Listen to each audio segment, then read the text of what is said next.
of the beautiful things about a movement like the transition movement is that, when one place comes up with a really good idea, it can create this beautiful ripple effect. And one great example of this is the transition streets, which has been developed by transition town Totnes, which has spread and it's been adapted for Belgium, Australia, the US, and so many other towns and cities across the world. Now in Totnes, as a response to the cost of living crisis and the climate emergency, Transition Streets is back. And so we're really delighted to be joined by project manager Ruth Leonard-Williams. Ruth, over to you and your 5-minute thoughts now. Great, thanks so much. Thanks everyone, amazing to be here. I think there's something almost magic about Transition Streets. It's a really simple idea. It requires very little in the way of money or resources, but it can have life-changing outcomes for the people involved.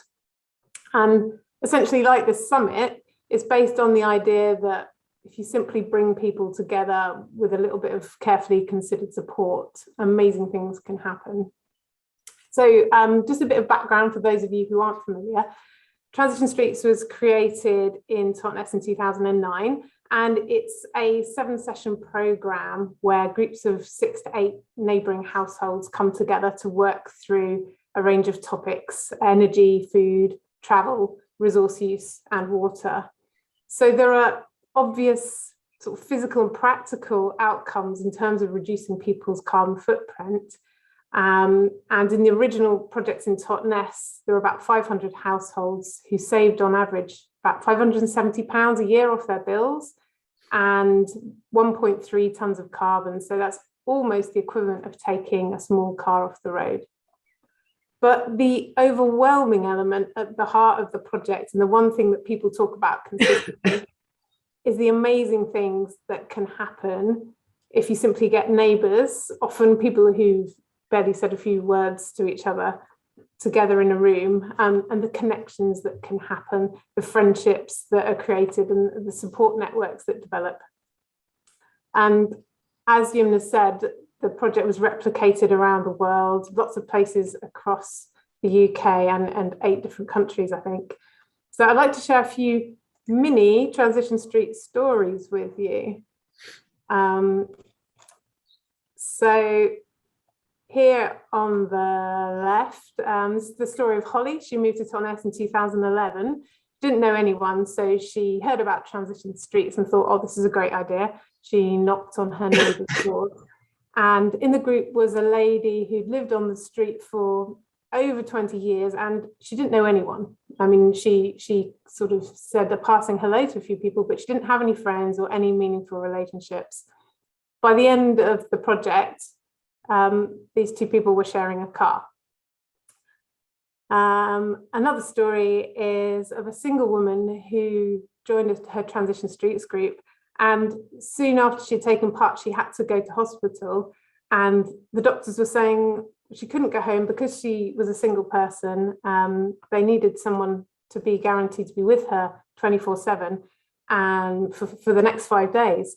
So what happened was her Transition Streets group clubbed together and they created a rota and essentially were there with her, providing support for her, moving in with her for 5 days. Just incredible. And the final mini story is of Catherine, someone who became quite unwell after she'd taken part in Transition Streets. And she had a big beloved garden and her neighbours came 4 hours a week to make sure that her garden was kept up. And just down the road from her, there were 2 neighbours who became such close friends. They were quite immobile, but they built a ramp between their houses so that they could be better connected and reach each other. So all these really beautiful personal human stories that have come from this project. So we're relaunching Transition Streets in Totnes and we're aiming to work with 25 streets. We've just got a small budget at the moment and we've been busy getting all the materials revamped. But in the back of our minds and increasing now, especially seeing you here today, we're starting to think about how can we roll this out? How can we provide these resources and materials and support so that we can support more Transition Streets happening again across the country and hopefully even further afield. Ruth, you've got 1 minute left. Okay, thank you. So in terms of this time round, we're putting a bit less emphasis on individual action and more on collectively, what can streets do together? We're asking questions of the streets. How can we share more? How can we support each other more? How can we connect more and care for each other? How can we make our streets amazing? We're also trying to be actively more inclusive. So we've created a little guide about access and inclusion to make sure that everybody feels welcome and can participate in this project. And also we've been in touch with some transition streets groups who are interested in rerunning transition streets, and we're gathering together a group of people. We're going to be meeting in July to talk about how we can support each other, and we're going to be sharing our resources with anyone who wants them. So our handbook, our facilitation guides, the things that we're learning along the way. So we'd really love to hear from you. Here are our social media links, and our website is being revamped. So if you go to it now, it'll be the old version, but in a week or so, we're going to have a brand new, shiny, colourful website. So we'd love you to get in touch. We can't provide a huge amount of support at the moment, but hopefully working with Transition Together, we can look at how we can support other groups very soon.